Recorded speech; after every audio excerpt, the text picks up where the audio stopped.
यह कहानी हमारे गांव में लगे मेले के भूत की है। यह बात उस समय की है जब हमारे गांव में एक मेला लगा था। वहां पर एक भूत बंगले में मेरा एक असली भूत से सामना हो जाता है।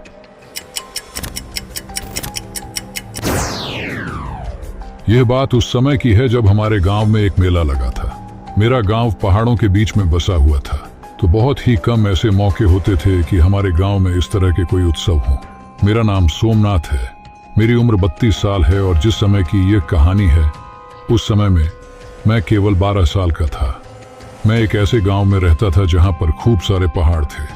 हमारा गांव बहुत ही सुंदर था। उस गांव में एक बार एक मेला लगा था और मेले में आसपास के सभी गांव के लोग जा रहे थे और कुछ लोग उस मेले में लगी दुकानों की तारीफ कर रहे थे। हमारे गांव के भी कई लोग उस मेले में हो आए थे और उनमें से एक मेरे पास ही के एक काका थे। वो मेरे पापा से बात कर रहे थे और कह रहे थे कि वो मेला बहुत ही शानदार है और वहाँ पर कई सारी मिठाइयों की दुकानें भी लगी हैं। बहुत सारे झूले भी हैं उस मेले में। वहाँ एक भूत बंगला भी है। तुम भी एक बार हो आओ। मेरे पापा तो नहीं जा रहे थे, पर मैंने जिद की तो उन्होंने मुझसे कहा कि ठीक है, हम चलते हैं। मैं उनकी यह बात सुनकर काफी खुश था। अगले दिन शाम होने से थोड़े समय पहले मैं अपने पापा के साथ उस मेले के लिए रवाना हो गया। जब मैं उस मेले में पहुंचा तो मैंने देखा कि वहां बहुत सारे लोग थे। कुछ को तो मैं जानता भी था, बहुत सारे तो मेरे दोस्त थे और बहुत से तो मेरे ही गांव के थे। मेरे सारे दोस्त भी अपने परिवार के साथ उस मेले में आए हुए थे। मेरे पापा के साथ मैंने खूब मस्ती की थी उस जगह। मैंने बहुत सी मिठाइयाँ खाई और बहुत से झूलों पर भी बैठा था। उस मेले में घूमते घूमते शाम हो गई थी, पर अभी भी हल्की हल्की रोशनी थी। मैंने थोड़ी सी दूरी पर बने उस भूत बंगले को देखा जिसके बारे में पिछले दिन काका बता रहे थे। मैं अपने पापा से जिद करने लगा कि पापा, मुझे भी इस भूत बंगले के अंदर जाना है। वैसे तो मेरे पापा ने मना कर दिया, पर उस भूत बंगले को चलाने वाले ने कहा कि साहब, ये इतना डरावना नहीं है कि इसमें छोटे बच्चे नहीं जा सकते। ये छोटे बच्चों के लिए बनाया गया है। आप चाहे तो अपने बेटे के साथ इसके अंदर जा सकते हैं। मेरे पापा ने भी सोचा कि चलो ठीक है, और उन्होंने 2 टिकट खरीदे और वो उस भूत बंगले के अंदर मेरे साथ चले गए। वह भूत बंगला इतना डरावना नहीं था जितना कि होना चाहिए था। वह भूत बंगला मेरे पापा के लिए इतना डरावना नहीं था, पर मेरे जैसे एक बच्चे के लिए वो काफी डरावना था।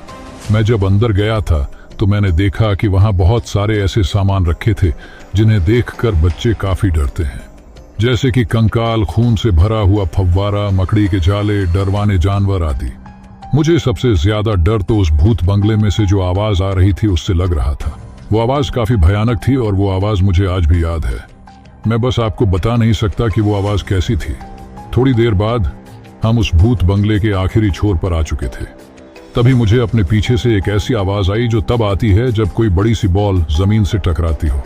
मैंने पीछे मुड़कर देखा तो मुझे एक काले कपड़ों में एक आदमी दिखाई दिया, जिसे देखकर मैं काफी डर गया था। वो जो कोई भी था उसका पूरा शरीर काला और अजीब से कपड़ों से ढका था। वे कपड़े काले रंग के थे, उसकी आंखें लाल थीं और उसके 2 बड़े दांत थे। वो मुझे देखकर हंस रहा था। उसकी हंसी बड़ी ही भयानक थी और उसके मुंह से उसके भयानक दांत दिखाई दे रहे थे। उसके हाथों में वो बॉल थी और वो उसे अपने दोनों हाथों से पकड़े हुए था। उसके हाथों के नाखून काफी बड़े और पैने थे। वो मुझे अपनी ओर बुला रहा था। यह देखकर मैं इतना डर गया कि मैंने अपना हाथ अपने पापा के हाथों में कसकर पकड़ लिया। जब हम बाहर निकले तो मेरे पापा ने कहा कि देखो, डरो मत, ये केवल हमें डराने के लिए बनाया गया है, ये सच नहीं है। मैंने अपने पापा से कहा कि हाँ पापा, पर वो काले कपड़ों वाला तो काफी डरावना था। मेरे पापा ने उस काले कपड़ों वाले भूत को नहीं देखा था, तो उन्होंने चौंक कर कहा कि सच में तुम डर गए थे। उसके बाद जब मेरे पापा उस भूत बंगले वाले मालिक के पास गए तो उन्होंने उससे कहा कि तुम्हारा भूत बंगला तो बच्चों को अच्छा डरा रहा है। फिर उन्होंने उस काले कपड़े वाले भूत के बारे में कहा तो वो भूत बंगले वाला बोला कि अंदर तो सिर्फ नकली सामान रखे हैं और कोई भी आदमी नहीं है जो लोगों को डरा सके। शायद इस बच्चे ने कोई पुतला देखा हो। मेरे पापा भी बोले कि हाँ, हो सकता है। फिर उसके बाद हम घर वापस लौट आए। मैं जब रास्ते में आ रहा था तब मैं केवल यही सोच रहा था कि अगर उस भूत बंगले में लोगों को डराने के लिए कोई आदमी नहीं था तो वो कौन था जिसे मैंने देखा था। पक्का वो कोई पुतला तो नहीं था। वो मुझे अपनी ओर बुला रहा था। अगर मैं उसके पास चला जाता तो मेरा क्या होता, ये बात आज भी मुझे काफी डराती है। सो आई होप गाइज आपको ये हॉरर स्टोरी अच्छी लगी होगी।